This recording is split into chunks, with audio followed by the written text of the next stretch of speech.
Pessoal, nessa aula vamos explorar a terceira lei de Newton, também conhecida como lei da ação e reação. Historicamente, essa lei foi a primeira grande conclusão do Newton.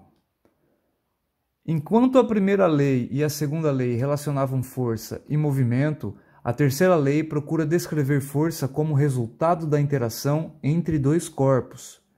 Constata-se, por meio de observações, que forças trocadas por corpos sempre existem aos pares. Ou seja, não existe uma força sem que haja outra que corresponda a ela. Essas forças são sempre iguais em módulo e direção, mas em sentido contrário. A terceira lei de Newton pode ser escrita assim: se um corpo A exerce uma força sobre um corpo B, o corpo B exerce sobre o corpo A uma força de mesmo módulo e direção, mas de sentido contrário. Esse enunciado pode ser trocado por outro mais simples. A toda a ação corresponde uma reação igual e contrária. Por isso, lei da ação e reação. Vamos aos exemplos então.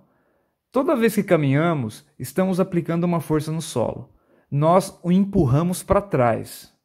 Essa força é a força que o corpo A aplica sobre o corpo B. Ela é a ação. Por consequência, o solo aplica uma força sobre nós, que nos impulsiona para frente. Isso é o que nos faz deslocarmos. Essa é a força que B aplica sobre A, é a reação. E é assim com qualquer movimento. Um nadador que se move dentro da água empurra a água para trás e a água, por consequência, o empurra para frente. Os pneus de um carro empurram o solo para trás e o solo empurra o carro para frente. Esse é inclusive o princípio de funcionamento de um foguete. Ele só sobe porque ele expele com bastante força os gases da queima do combustível para fora e, por consequência, os gases o empurram para cima. Pense a respeito desses exemplos e tente identificar a terceira lei no seu cotidiano. Aqui cabem alguns comentários. As forças de ação e reação são sempre exercidas aos pares, nunca se esqueça. Não existe ação sem reação. É impossível tocar sem ser tocado.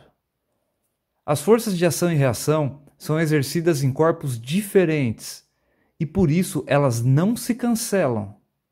O efeito que elas causam em cada corpo vai depender da massa desse corpo.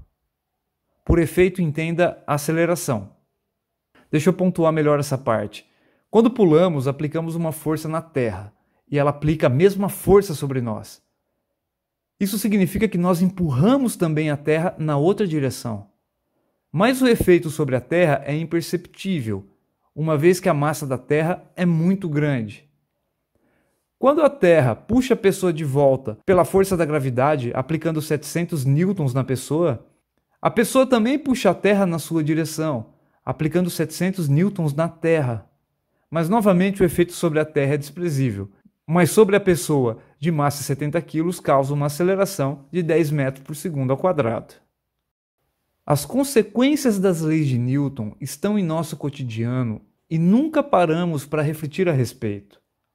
A obviedade de alguns movimentos e a complexidade de outros acaba escondendo leis universais que dizem respeito ao movimento dos corpos tanto na Terra quanto no céu.